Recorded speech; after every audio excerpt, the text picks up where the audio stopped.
A few moments later.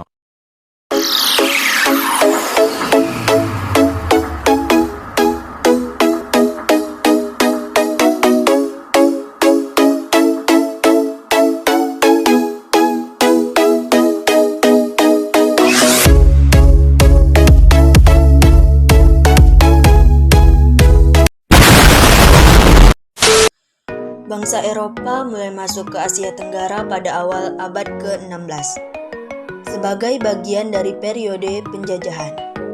Portugal adalah salah satu negara Eropa pertama yang memulai perjalanan ke lautan ke wilayah ini. Kemudian, Spanyol, Belanda, Inggris, dan Prancis juga mengikuti jejak mereka. Mereka datang ke Asia Tenggara untuk tujuan perdagangan rempah-rempah, terutama rempah-rempah dari Kepulauan Maluku yang dikenal sebagai Kepulauan Rempah-Rempah. Pada saat kedatangan mereka berinteraksi dengan berbagai kerajaan dan kerajaan maritim di wilayah tersebut. Ini memulai kolonialisasi dan pembentukan negara-negara kolonial di Eropa, Asia Tenggara. Kolonialisme Eropa di wilayah ini berlangsung hingga abad ke-20, ketika banyak negara Asia Tenggara meraih kemerdekaan mereka. Kolonialisme ini memiliki dampak yang mendalam pada sejarah, budaya, dan politik Asia Tenggara. Dan warisan kolonial masih dapat dilihat dalam beberapa aspek kehidupan di wilayah tersebut hingga saat ini. Penemuan jalur laut ke Asia pada tahun 1492, penjelajah Christopher Columbus dari Spanyol menemukan dunia baru, yaitu Amerika. Penemuan ini mendorong bangsa Eropa untuk mencari rute baru ke Asia untuk mendapatkan rempah-rempah dan kekayaan lainnya. Pada tahun 1498, Vasco da Gama dari Portugal berhasil mencapai India dengan mengelilingi Tanjung Harapan, membuka jalur laut ke Asia. Penjajahan dan penjelajahan setelah Vasco da Gama mencapai India, bangsa Eropa mulai mengirim penjajah dan pedagang ke Asia, terutama ke wilayah Asia Tenggara dan India. Mereka menjalin hubungan perdagangan dengan kerajaan-kerajaan setempat dan mendirikan pos perdagangan di pesisir Portugal, Spanyol, Belanda, Inggris, dan Prancis menjadi pemain utama dalam penjelajah dan penjajahan Asia. Penjajahan Kepulauan Maluku. Kepulauan Maluku di Indonesia dikenal sebagai Kepulauan Rempah-Rempah karena produksi rempah-rempah terutama cengkih dan pala sangat berlimpah di sana. Ini menjadi salah satu tujuan utama penjajahan Eropa. Portugal dan kemudian Belanda bersaing untuk menguasai wilayah ini. Kolonialisme di Asia Tenggara. Selama beberapa abad, bangsa Eropa mendirikan koloni dan memperluas pengaruh mereka di Asia Tenggara. Belanda menguasai Hindia Belanda, sekarang yang disebut Indonesia. Sementara Inggris mendirikan koloni di Malaya, Singapura, Burma, dan wilayah-wilayah di India yang berbatasan dengan Asia Tenggara. Prancis juga mendirikan koloni di Indochina. Dampak kolonialisme. Kolonialisme di Eropa di Asia Tenggara memiliki dampak besar pada ekonomi, budaya, dan politik wilayah tersebut. Pada akhirnya, gerakan kemerdekaan muncul di berbagai negara di Asia Tenggara, dan mereka meraih kemerdekaan mereka dari penjajahan Eropa setelah Perang Dunia II. Proses masuknya bangsa Eropa ke Asia merupakan babak penting dalam sejarah dunia, karena membentuk hubungan antara dua benua yang sebelumnya terisolasi satu sama lain. Benar-benar negara Eropa menjajah wilayah Asia Tenggara selama beberapa abad. Berikut adalah nama-nama negara yang menjajah di Asia Tenggara. 1. Portugal. Portugal adalah salah satu negara Eropa pertama yang mengawali penjelajahan di wilayah Asia Tenggara. Mereka memiliki kepentingan terutama di Malaka dan Kepulauan Maluku. Yang kedua yaitu Spanyol. Spanyol juga memiliki kehadiran di Filipina, yang sekarang merupakan bagian dari Asia Tenggara.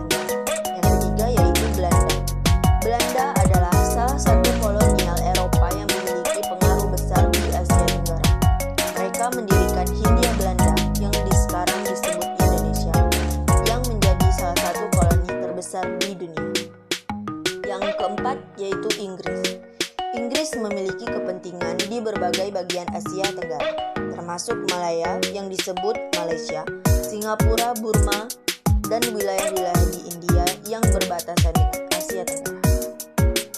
Yang kelima yaitu Prancis. Prancis menjajah berbagai wilayah di Asia Tenggara termasuk Vietnam, Kamboja, dan Laos yang membentuk Indochina Prancis. Penjajahan Eropa di Asia Tenggara berlangsung sekitar 3 hingga 4 abad, dimulai pada abad ke-16 dan berakhir pada abad ke-20. Ketika banyak negara di wilayah ini meraih kemerdekaan, penjajahan ini berdampak besar pada budaya, ekonomi, dan politik di wilayah tersebut. Dan warisan-warisan kolonial masih terlihat dalam banyak aspek kehidupan di Asia Tenggara hingga saat ini. Kolonialisasi Eropa di Asia Tenggara memiliki beragam dampak, baik positif maupun negatif, yang berdampak besar pada sejarah, sosial, ekonomi, dan budaya. Berikut dampak negatifnya. Penjajahan ekonomi. Negara-negara Eropa mengeksploitasi sumber daya alam Asia Tenggara seperti hasil pertanian, rempah-rempah, dan logam berharga untuk kepentingan ekonomi mereka sendiri, seringkali dengan metode yang merugikan penduduk asli. Penghisapan sosial, sistem kasta dan perbudakan diperburuk oleh kolonialisme dan seringkali terdapat perbedaan perlakuan rasial di antara penduduk asli dan pendatang Eropa. Pemindahan budaya. Budaya asli Asia Tenggara seringkali didistorsi atau diabaikan oleh kolonialisme Eropa, dan bahasa, agama, dan tradisi lokal seringkali terancam. Penindasan politik. Kolonialisme Eropa juga sering menyebabkan penindasan politik terhadap penduduk asli dan pembatasan kebebasan politik mereka. Selanjutnya yaitu dampak positif. Pendidikan dan modernisasi. Sebagai negara-negara di Asia mengalami modernisasi dan pendidikan barat yang diperkenalkan oleh penjajah Eropa, yang pada akhirnya berdampak pada perkembangan sosial dan ekonomi. Infrastruktur. Negara-negara kolonial membangun infrastruktur seperti jalan, pelabuhan, dan rel kereta api yang masih digunakan hingga saat ini. Sistem hukum. Beberapa negara di Asia mengadopsi sistem hukum barat yang saat ini masih berlaku. Penyebaran agama.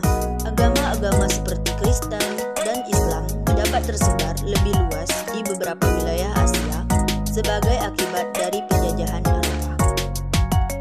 Penting untuk dicatat bahwa dampak kolonialisme sangat bervariasi di seluruh benua Asia dan antara negara-negara yang berbeda.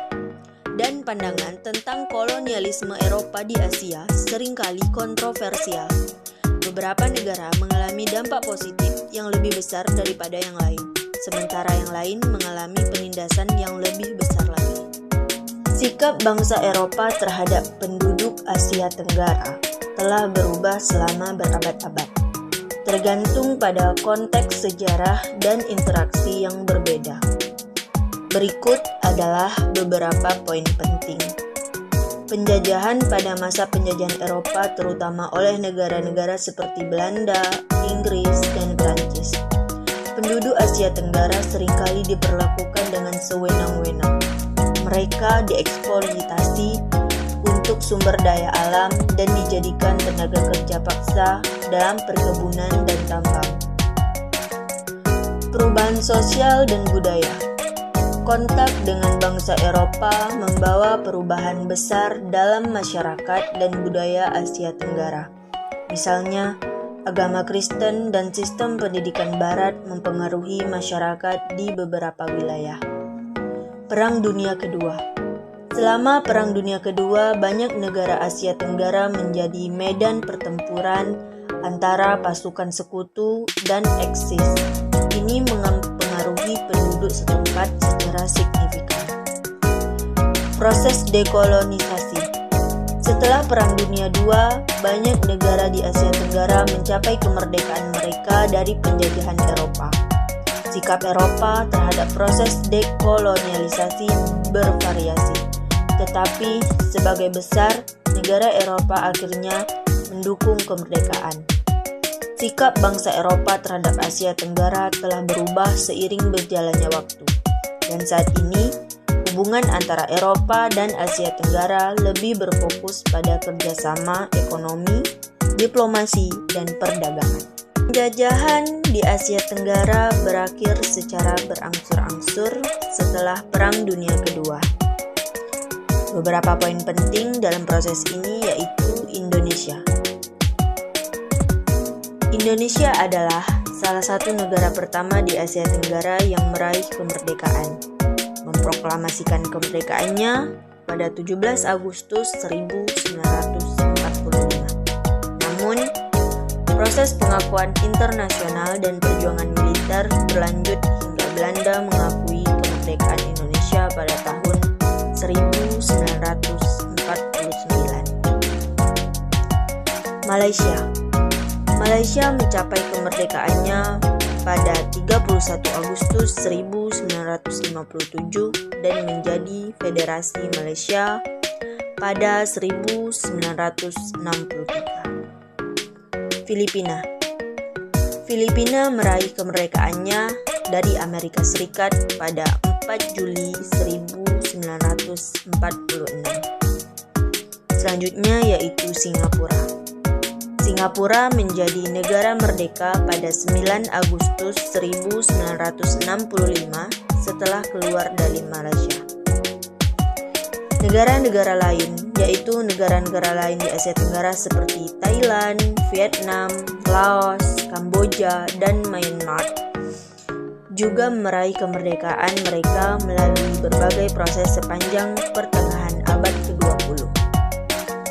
Penting juga untuk diingat bahwa berakhirnya penjajahan di Asia Tenggara adalah hasil dari perjuangan dan perubahan sejarah yang kompleks serta beragam di setiap negara di wilayah tersebut. Setelah berakhirnya penjajahan di Asia Tenggara, terjadi banyak perubahan signifikan dalam wilayah tersebut, antara lain yaitu kemerdekaan negara-negara baru. Banyak negara di Asia Tenggara memperoleh kemerdekaan dari penjajahan seperti Indonesia, Malaysia, Singapura, Thailand, Filipina, dan lain-lain. Mereka menjadi negara-negara merdeka dengan kedaulatan politik mereka sendiri. Perubahan politik. Banyak negara mengalami perubahan dalam sistem politik mereka setelah merdeka. Misalnya Indonesia mengadopsi sistem demokrasi, sedangkan beberapa negara lain memilih sistem monarki konstitusional atau otoriter. Perkembangan ekonomi. Banyak negara di Asia Tenggara mengalami pertumbuhan ekonomi yang pesat setelah merdeka. Ini terjadi melalui pembangunan industri, perdagangan internasional, dan investasi asing. Pembangunan infrastruktur. Banyak negara di wilayah ini melakukan pembangunan infrastruktur dan signifikan, termaksud jaringan jalan raya, pelabuhan, bandara, dan lainnya untuk mendukung pertumbuhan ekonomi. Perubahan sosial yang terjadi dalam masyarakat termasuk dalam hal pendidikan, peran perempuan, dan akses kesehatan. Banyak negara berusaha meningkatkan kesejahteraan masyarakat mereka. Hubungan regional. Setelah kemerdekaan, negara-negara di Asia Tenggara mengembangkan hubungan diplomatik dan perdagangan regional yang erat. Misalnya, ASEAN dibentuk untuk meningkatkan kerjasama antar negara di wilayah ini. Pengaruh budaya. Setelah penjajahan, budaya-budaya lokal mulai mengalami pemulihan dan perkembangan. Ini mencakup seni, sastra, dan tradisi-tradisi budaya. Namun, penting untuk diingat bahwa perubahan-perubahan ini berbeda antara negara-negara di Asia Tenggara dan tidak selalu berjalan lancar. Ada tantangan yang harus diatasi, termasuk masalah politik, ekonomi, dan sosial.